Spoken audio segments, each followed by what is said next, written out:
FAG sontak terkejut. Dia tidak menyangka dengan apa yang Dinda katakan. Jelas-jelas, dia langsung menolak untuk bertanggung jawab dan dia di saat itu menuduh bahwa Dinda berbohong. Namun Dinda bersikeras bahwa dia sedang hamil. Halo Sobat Pena, apa kabar hari ini? Assalamualaikum warahmatullahi wabarakatuh. Hari ini kita akan kembali membahas kejadian-kejadian mengerikan, kisah nyata yang terjadi di muka bumi ini. Ketika rasa cemburu berubah menjadi emosi yang tidak lagi terkendali, segalanya bisa berujung maut. Seperti yang terjadi pada seorang remaja pria di Kabupaten Bungo, Provinsi Jambi di tahun 2025. Dia diliputi rasa cemburu dan sakit hati setelah mencurigai pacarnya berselingkuh. Terlebih setelah sang pacar mengaku hamil di hadapannya. Amarah yang memuncak akhirnya meledak menjadi tindakan yang keji. Nyawa sang pacar direnggut di dalam mobil sebelum akhirnya jasadnya dibuang ke sungai untuk bisa menghilangkan jejak. Polisi berhasil meringkus terduga pelaku pembunuhan seorang remaja putri yang jasadnya ditemukan terapung di Sungai Batang, Tebo, Jambi. Bagaimana cerita selengkapnya dari kasus yang satu ini? Langsung saja kita bahas di Kata Pena.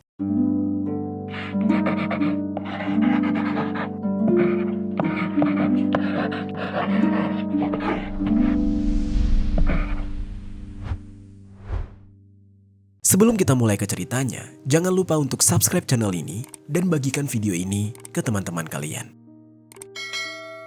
Cerita ini dibuat berdasarkan berita yang sudah beredar dan diterbitkan oleh beberapa media publik yang aku sajikan dan aku rangkum dalam bentuk alur cerita. Kita mulai ceritanya.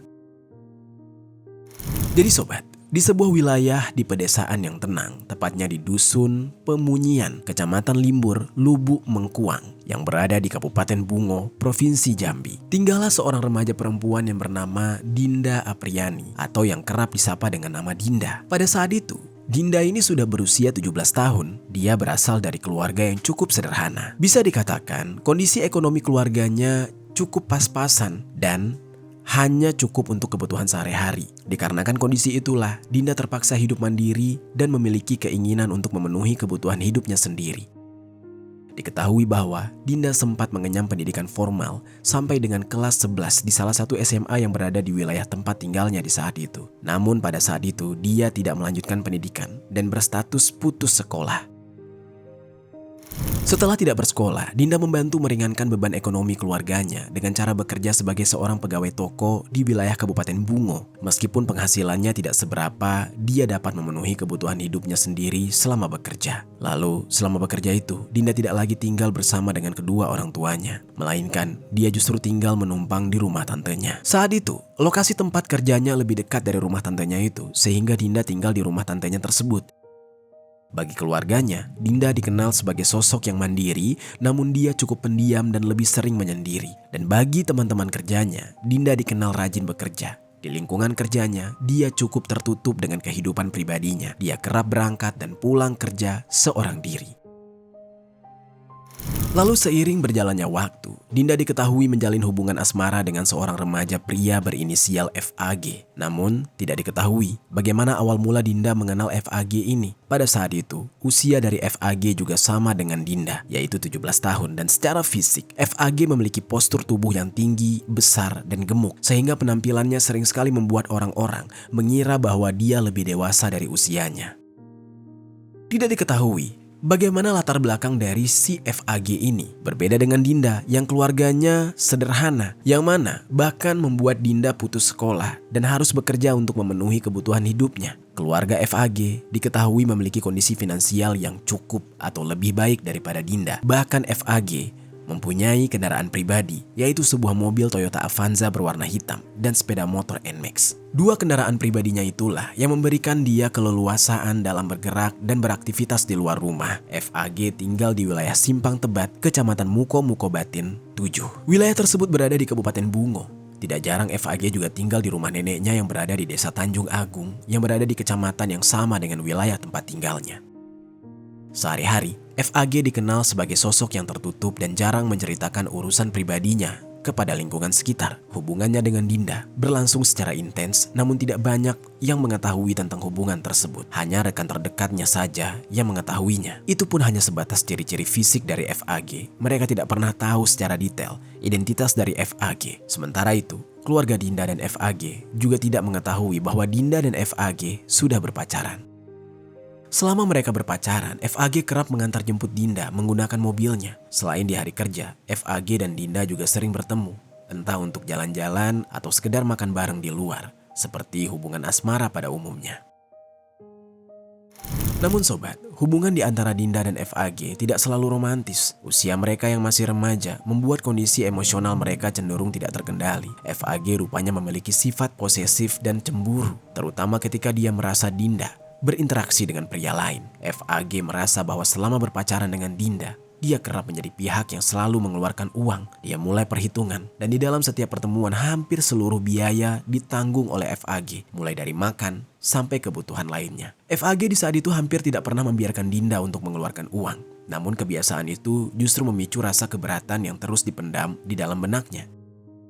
Tidak jarang terjadi pertengkaran di antara mereka, dan FAG merasa cemburu dan terbebani dengan Dinda yang menurutnya suka berinteraksi dengan pria lain, sementara Dinda merasa terkekang dengan sifat posesif FAG ini. Hubungan keduanya yang awalnya berjalan normal kemudian mulai diwarnai oleh berbagai permasalahan. Masalah yang terus berulang tanpa penyelesaian membuat emosi semakin tidak terkendali hingga tanpa disadari mengantarkan mereka berdua pada sebuah peristiwa mengerikan yang merenggut nyawa. Kejadian itu berawal pada hari Sabtu, tanggal 25 Oktober 2025. Pada saat itu, Dinda dan FAG berencana untuk bertemu dan membicarakan solusi dari permasalahan di dalam hubungan mereka. Sekitar jam 8 malam, FAG menjemput Dinda menggunakan mobil. Saat remaja berpostur tubuh tinggi besar itu sampai di kediaman Dinda menggunakan mobilnya, Dinda masuk ke dalam mobil itu dan langsung duduk di kursi depan penumpang. Saat itu, Dinda yang sedang bertukar pesan atau chattingan dengan rekan kerjanya sempat berpamitan kepada rekan kerjanya yang merupakan seorang perempuan tersebut melalui pesan WhatsApp. Dia mengatakan bahwa dia akan pergi bersama pacarnya. Tidak ada yang menyangka bahwa pesan itu akan menjadi pesan terakhir dari Dinda. Ketika Dinda sudah berada di dalam mobil, FAG langsung mengendarai mobilnya menyusuri wilayah Kabupaten Bungo, dan keduanya langsung membicarakan soal hubungan mereka yang sedang bermasalah. Di tengah pembicaraan itu, Dinda mengaku bahwa dia sedang hamil, dan dia pun secara mendadak meminta pertanggungjawaban dari sang pacar, FAG. FAG sontak terkejut. Dia tidak menyangka dengan apa yang Dinda katakan. Jelas-jelas dia langsung menolak untuk bertanggung jawab, dan dia di saat itu menuduh bahwa Dinda berbohong. Namun Dinda bersikeras bahwa dia sedang hamil.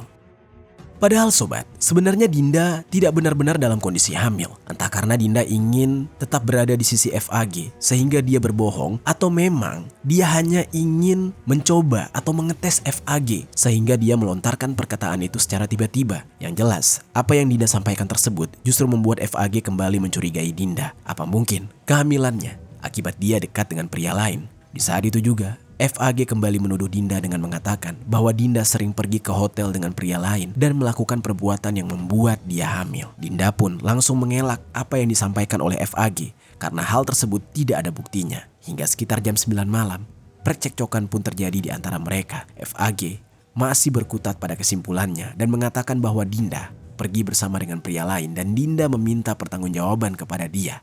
Benar-benar tidak adil. Di sisi lain, FAG merasa sangat cemburu. Dia merasa marah karena menganggap kalau dia sudah dimanfaatkan dan diperas oleh pacarnya sendiri. Sementara itu, Dinda juga merasa FAG merendahkan dia karena selalu mencurigainya dengan pria lain dan begitu perhitungan dengan apa yang sudah dia berikan. Lalu, tak terasa malam kian larut. Percekcokan di antara keduanya juga semakin memanas. Emosi yang dirasakan FAG mulai tidak terkendali. Di tengah perjalanannya, FAG kemudian memarkirkan mobil ke pinggir jalan yang berada di sekitar jembatan Desa Tanjung Menanti, Kecamatan Batin 2, Babeko, Kabupaten Bungo. Setelah mobil berhenti, FAG melihat wajah pacarnya yang sedang merasa emosi. Dan tanpa pikir panjang, FAG tiba-tiba melakukan hal yang benar-benar mengerikan. Dia leher Dinda menggunakan kedua tangannya. Dinda meronta-ronta di dalam mobil tersebut berusaha melepaskan kedua tangan FAG dari lehernya. Ketika Dinda sudah hampir kehabisan nafas, FAG melepaskan tersebut dan langsung memukul wajah Dinda menggunakan tangan kosong dengan sangat keras. Pukulan itu tidak hanya satu kali, tapi sampai berkali-kali. Saat itu Dinda merasa panik dan kesakitan. Dia berkali-kali berteriak, melawan dan meminta pertolongan. Wajahnya langsung akibat pukulan yang dilayangkan kepadanya. Di saat itu, FAG tidak peduli. Dia benar-benar emosi. Dia sama sekali tidak sadar dengan apa yang dia lakukan. Dia tiba-tiba langsung meraih kepala Dinda dengan tangannya dan langsung membenturkan Dinda ke dinding mobil dengan sangat kencang. Dinda pun di saat itu semakin lemah tidak berdaya. Dia sudah tidak mampu lagi memberontak dan melawan karena FAG memiliki tenaga yang jauh lebih besar darinya. Cairan merah pun mengalir akibat luka di kepalanya. Melihat hal tersebut, FAG tidak berhenti. FAG masih Dinda hingga Dinda tidak sadarkan diri. Setelah beberapa saat, FAG menyadari bahwa Dinda sudah tidak bernafas lagi. Dinda menghembuskan nafas terakhirnya di dalam mobil, tepat seusai oleh FAG, pacarnya sendiri. Di saat itu juga, FAG merasa panik. Dia ingin menghilangkan jejak kejahatannya. Dia kembali melanjutkan perjalanan dan tiba-tiba berhenti tepat di atas sebuah jembatan. Dalam kondisi yang gelap dan sepi, FAG keluar dari mobilnya. Dia mengangkat tubuh Dinda dari dalam mobil dan menggotong tubuh Dinda di bahunya. Saat itu, dia berjalan sedikit dan langsung dengan teganya ke Sungai Batang Tebo. Seusai membuang Dinda, FAG segera pergi meninggalkan lokasi dengan mengendarai mobil untuk melarikan diri. Di saat itu dia kembali ke rumah orang tuanya dan memilih untuk bersembunyi di rumah sang nenek yang berada di desa Tanjung Agung, kecamatan Muko Batin 7. Di sisi lain, keluarga Dinda mulai khawatir. Mereka menyadari bahwa Dinda di saat itu belum juga pulang ke rumah. Pihak keluarga melaporkan hal ini kepada pihak yang berwajib. Mereka berusaha mencari Dinda ke lokasi-lokasi yang mungkin didatangi oleh Dinda, termasuk ke tempat kerjanya dan ke rumah tantenya. Namun ketika dicari, Dinda ternyata tidak ada di tempat kerjanya maupun di rumah tantenya. Hingga keesokan harinya, tepat pada hari Minggu, tanggal 26 Oktober 2025, sekitar jam 1 siang, ada salah seorang petani asal Simpang Babeku yang bernama Heri Kun, usianya 41 tahun.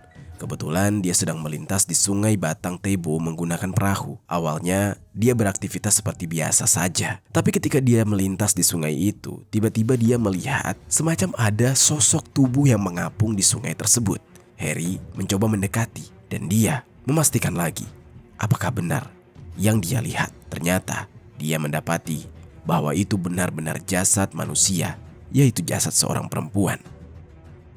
Heri pun bergegas memberitahu warga setempat untuk membantu dia agar bisa mengevakuasi jasad itu. Selain itu, di dalam rasa panik dan syok karena menemukan tubuh manusia, dia dan juga warga melaporkan kejadian ini kepada aparat desa serta kepolisian. Tidak lama kemudian, polisi pun datang ke lokasi. Garis polisi langsung dipasang di sana, serta polisi juga mengumpulkan keterangan awal dari warga yang pertama kali melihat jasad itu. Sementara itu petugas dibantu oleh warga setempat mengevakuasi jasad tersebut ke RSUD Haji Hanafi Bungo untuk kemudian dilakukan proses identifikasi dan otopsi. Dan saat dievakuasi, sejumlah media menyebutkan bahwa jasad korban ditemukan dengan kondisi tanpa busana. Beberapa media lain menyampaikan informasi yang berbeda, yaitu jasadnya dikatakan masih tertutup busana berwarna coklat. Perbedaan keterangan ini diduga terjadi karena jasad korban terbawa arus sungai sehingga pakaian yang semulanya melekat di tubuh terlepas atau hanyut atau mungkin sudah berubah warna. Ditemukan juga ada sejumlah barang yang masih melekat di tubuh korban, yaitu gelang rantai emas kecil bermotif bunga kaca hitam di tangan sebelah kanan, serta sepasang anting bulat, serta dia juga menggunakan cat kuku berwarna merah terang di kuku tangan dan kakinya. Lalu, dari hasil pemeriksaan otopsi, ditemukan bahwa jasad tersebut mengalami luka-luka di beberapa bagian tubuh dan menunjukkan adanya tanda-tanda kekerasan di tubuhnya. Dari hasil pemeriksaan itu, korban dipastikan meninggal dunia bukan karena kecelakaan, melainkan karena tindakan kekerasan. Berdasarkan hal tersebut, pihak kepolisian langsung melakukan penyelidikan dengan mengidentifikasi ciri-ciri korban dan menelusuri laporan orang hilang. Lalu, pihak kepolisian juga akhirnya memperoleh informasi bahwa ada seorang remaja perempuan bernama Dinda Apriani sempat dilaporkan hilang, tidak pulang ke rumah sejak Sabtu malam. Polisi pun jadi curiga dan mencoba menghubungi pihak keluarga Dinda. Mereka diminta untuk datang ke rumah sakit dan melihat sendiri ciri-ciri dari fisik serta aksesoris yang melekat pada tubuh jasad yang baru saja ditemukan. Dan setelah pihak keluarga memastikan, rupanya benar, jasad tersebut adalah Dinda, salah satu anggota keluarga mereka. Pihak keluarga di saat itu langsung berteriak histeris. Mereka tidak kuat menahan tangis dan sedih. Mereka tidak menyangka dengan apa yang terjadi pada Dinda. Di tengah kedukaan itu, pihak kepolisian segera melakukan penyelidikan pada aktivitas terakhir Dinda sebelum Dinda menghilang. Dan saat itu, pihak polisi juga memeriksa rekan-rekan kerja Dinda serta orang-orang yang terakhir kali berkomunikasi dengan Dinda. Dari keterangan para saksi, diketahui bahwa Dinda terakhir kali terlihat pergi bersama dengan seorang pria. Dan berdasarkan informasi dari rekan kerja Dinda, pria itu adalah pacar Dinda sendiri. Dan diketahui bahwa keduanya pergi menggunakan mobil Toyota Avanza berwarna hitam. Pihak kepolisian juga menelusuri kendaraan yang digunakan oleh Dinda dan pria tersebut, serta juga menelusuri jejak komunikasi Dinda dengan siapa dia melakukan percakapan terakhir sebelum dia dinyatakan hilang. Dari hasil penelusuran tersebut, nama dari inisial FAG pun semakin menguat sebagai orang terakhir yang pergi bersama Dinda. Penyidik akhirnya mendalami hubungan pribadi antara Dinda dan FAG. Ternyata mereka berpacaran. Setelah mengantongi cukup bukti dan keterangan saksi, pihak kepolisian menelusuri keberadaan dari FAG. Mereka mendatangi lokasi rumah tempat tinggal FAG. Namun, ternyata FAG tidak ada di sana. Pada akhirnya, pihak kepolisian menemukan keberadaan FAG yang ternyata berada di rumah neneknya di Desa Tanjung Agung, Kecamatan Muko Batin 7. Pada hari Senin tanggal 27 Oktober 2025, sekitar jam 6 pagi, pihak kepolisian mencoba menggerebek FAG di rumah neneknya. Di pagi itu, FAG pun diamankan dan dibawa ke Mapolres Bungo tanpa perlawanan yang berarti. Pihak kepolisian juga mengamankan satu unit mobil Toyota Avanza dengan nomor polisi BH1776MM dan sebuah handphone Samsung Galaxy A05 milik FAG sebagai barang bukti. Sementara itu, jenazah korban, Dinda, yang sebelumnya sudah melalui proses otopsi, dikembalikan kepada pihak keluarga, dipulangkan ke rumah duka, dan dimakamkan. Kepergian Dinda yang begitu mendadak dan tragis meninggalkan luka yang sulit terobati, terlebih mengetahui fakta bahwa korban masih remaja dan tengah menata masa depannya. Setelah jenazah dimakamkan, pihak keluarga masih tidak kuasa menahan tangis. Di sisi lain, pihak kepolisian terus melanjutkan proses hukum terhadap FAG. FAG yang sebelumnya sudah diamankan dan dibawa ke kantor polisi menjalani pemeriksaan intensif. Dalam pemeriksaan, FAG mengakui semua perbuatannya, mulai dari pertengkaran dengan korban dan tindakan kekerasan yang dia lakukan, hingga upaya membuang jasad korban ke sungai. FAG mengaku kesal bahwa korban sempat meminta pertanggungjawaban dengan mengatakan bahwa dia hamil. Namun, diketahui bahwa ternyata pengakuan Dinda itu tidak benar karena di dalam pemeriksaan otopsi, Dinda tidak sedang dalam kondisi hamil. Pengakuan dari FAG semakin memperkuat rangkaian fakta yang sudah dikumpulkan oleh penyidik, hingga pada akhirnya FAG pun dijerat dengan pasal 338 KUHP tentang penghilangan nyawa serta pasal 351 ayat 3 KUHP tentang penganiayaan yang mengakibatkan kematian dengan ancaman hukuman pidana 15 tahun. Lalu dikarenakan FAG masih berusia 17 tahun, maka proses hukum tidak sepenuhnya menggunakan ketentuan pidana orang dewasa, melainkan mengacu pada Undang-Undang Nomor 11 Tahun 2012. Tapi ancaman hukuman bagi FAG tetap tergolong berat, meski disesuaikan dengan statusnya sebagai anak di bawah umur. Saat ini FAG harus mempertanggungjawabkan perbuatannya di hadapan hukum. Sementara itu, pihak keluarga Dinda masih terperangkap di dalam duka yang mendalam, karena mereka tidak tahu harus bagaimana. Dinda sudah pergi untuk selama-lamanya. Itu dia sobat, kisah dari Dinda yang dihabisi oleh pacarnya sendiri setelah mengaku bahwa dia sedang hamil. Apa pelajaran yang bisa kita ambil dari kisah ini? Oh ya sobat, aku pengen ngasih tahu ke kalian, Kata Pena tergabung di dalam program YouTube Shopping Affiliate. Nah, buat kalian yang sedang mencari barang-barang yang menarik dan keren, aku punya beberapa rekomendasi produk untuk kalian. Kalau tertarik, langsung saja klik link produk di pojok kiri bawah untuk pembeliannya.